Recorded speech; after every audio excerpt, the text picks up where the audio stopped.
And why is that the nice doll? He's white.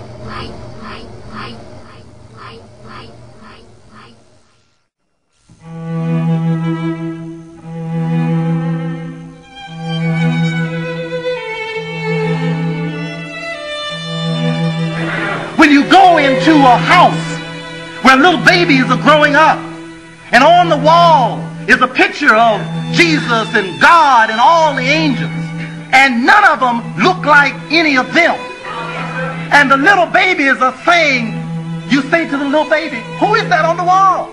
They say, oh, that's God. That's who? That's God. Which one?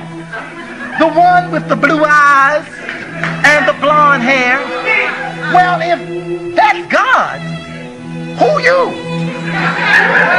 And what is your relationship to him? And then my intelligent friends come along and say, oh, well, that has nothing to do with it. We all understand that was just a reproduction that was done by Raphael or by Michelangelo. And that really was not like, that's not really, listen, this is just a symbolic portrayal of the deity, and it has nothing to do with the direct representation of what the deity is. You convince your 3-year-old of that lie. You convince your 3-year-old that you are pointing to this thing and calling it God, and tell that child that it's not what you represented it as being. That child grows up with the concept that God is a Caucasian. And if God is a Caucasian in a world such as this, in a world such as this, in a world that has been set up on the dialectical opposition between black and white, then the child automatically understands that if this is God represented by white, then I must be the opposite represented by black. At least the child can understand that. Listen. And then you wonder why your 3-year-old talks about how ugly she is, as beautiful as she is. You wonder why they start telling you at 5, Mom, I want my hair straightened. You wonder why they begin to start coming into your room like Toxie with white flour or powder, baby powder, all over their faces, talking about, Mama, isn't this color pretty? Because you have worked to build insanity into the minds of your own children.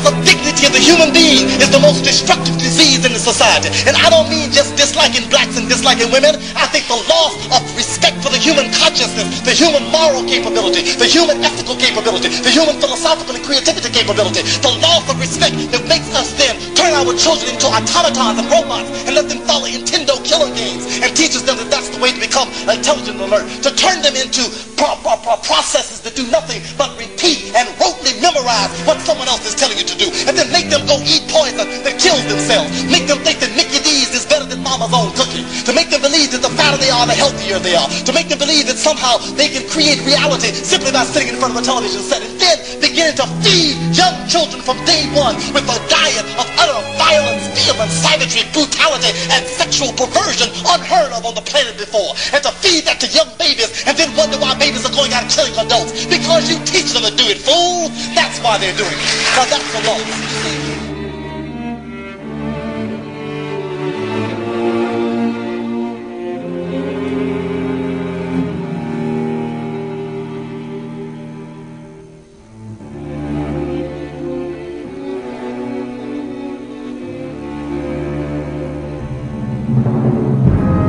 I'm suggesting that there is a fundamental disrespect for the highest expressions of the human capability.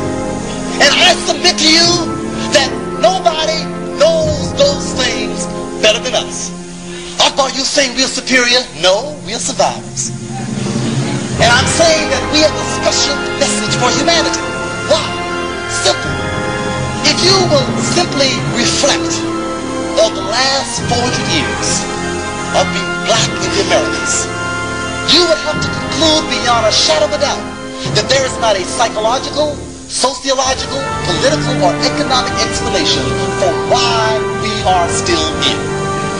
We should all be drunks. We should all be in prison. We should all be on dope, or at least all crazy. We should have committed suicide. We should be depressed. We should be something.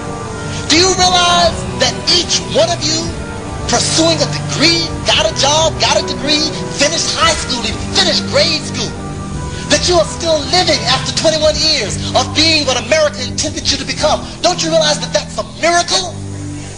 Do you understand that there is not one psychological theory to tell how you could come out of a project community where out of a family that had never gone to college, where books were not read, where there were no kind of cognitive stimulation early prior to going into the learning situation, where you were not taught certain analytical skills based upon the use of Mattel toys flying over your crib and being able to go to an early program that gave you the pre-learning capability to be able to read and master certain fundamental techniques? Do you understand that there is no psychological explanation at all to explain what you're doing here? You are a living miracle. There is no psychological explanation for why you are here. Now look, please. That's special. You understand? Now look, we know that the Richmond jail is full of black folks, no doubt. Virginia prison system, black folks everywhere.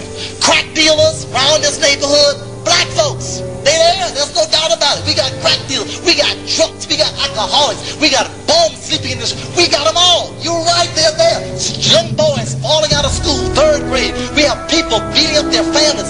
We got all that. But quiet as it's kept, so do white people. And what's more, what's their damn excuse? They lived in a society that constantly told them you are worthwhile, you're valuable, you're capable of leadership, you deserve to be in the leadership of the world. They lived in a society that constantly told them positive messages about their possibility. You had to overcome every obstacle out there, and you got a few of those too. So what? That's not easy to explain.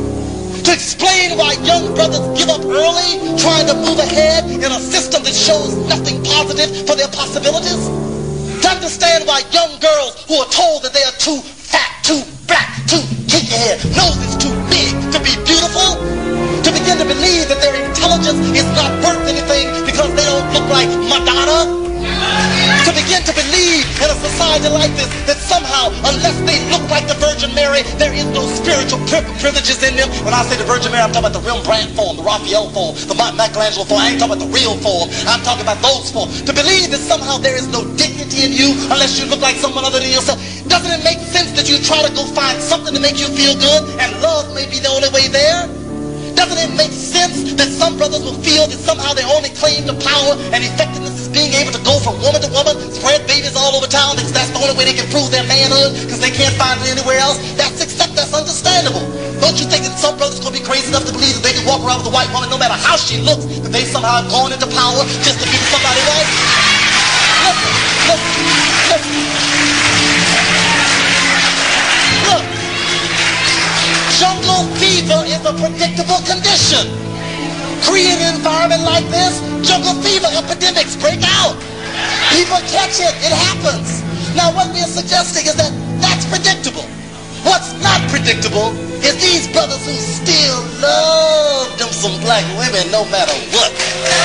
Listen, what's not understandable are these black women who keep on loving them some black big nose, hickey head, thick lip black men, no matter what nobody says. What's phenomenal is how does one PhD come out of the Richmond projects and comes to VCU and kick butt all the way through? What's not understandable is how does one John Singleton come out of Compton and go put together a story about who we are that begins to make all the filmmakers hang up their books?